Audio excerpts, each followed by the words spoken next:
ये बाबुल की धरती थी जहां हर तरफ जुल्म था। लोग अपने रब को भूल चुके थे और डर का साया हर घर पर था। उस अंधेरे पर राज करता था एक बादशाह, नमरूद।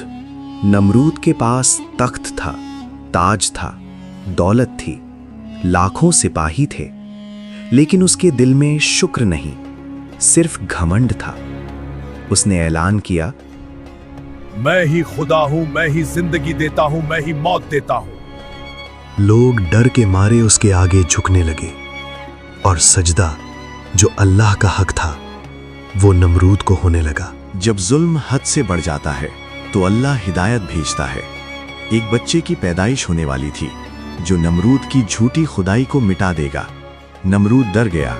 उसने हुक्म दिया, अगर कोई बच्चा मेरी हुकूमत को चुनौती देने के पैदा होगा, सुन लो, हर पैर वाले लड़के को मार दो। माओं की गोदें उजड़ गईं, मासूम बच्चे मारे गए, लेकिन अल्लाह ने अपने नबी की हिफाजत की। इब्राहीम अलैहिस्सलाम को एक गुफा में छिपाया गया और अल्लाह की निगरानी में वो बड़े हुए। जब वो जवान हुए, उन्होंने सितारों को देखा, चांद को देखा, सूरज को देखा, मगर सब डूब जाते थे। तब उन्होंने कहा, मेरा रब वो है जो कभी नहीं डूबता, जिसने जमीन और आसमान बनाए।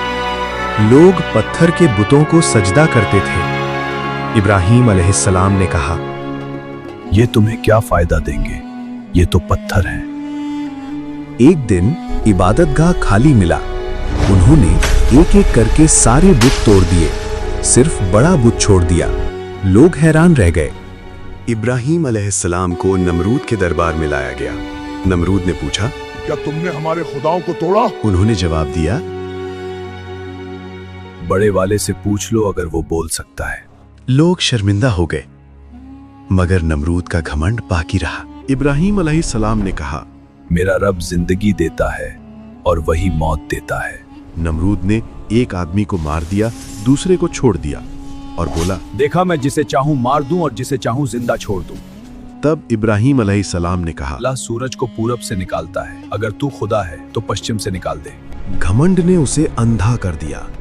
उसने हुक्म दिया, इब्राहीम को आग में जला दो। बहुत बड़ी आग जलाई गई, शोले आसमान तक पहुंच गए। लोगों ने इब्राहीम अलैहिस्सलाम को पकड़कर जलती हुई आग में फेंक दिया, मगर अल्लाह ने फरमाया, ए आग ठंडी हो जा और सलामती बन जा। आग ठंडी हो गई और इब्राहीम अलैहिस्सलाम सलामत बाहर आ गए। फिर अल्लाह का फैसला आया। ना कोई फौज, ना कोई तूफान, सिर्फ एक छोटा सा मच्छर वो नमरूद के नाक से होकर उसके दिमाग में घुस गया। वो दर्द से तड़पता रहा, सर पीटता रहा, लोगों से अपने सर पर जूते लगवाता। आखिरकार एक जिल्लत की मौत मर गया।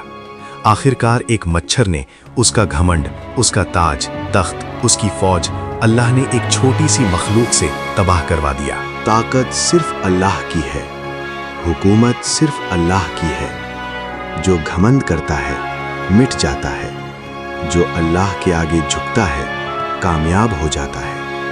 यही नमरूद की कहानी है और यही इंसानियत के लिए सबक।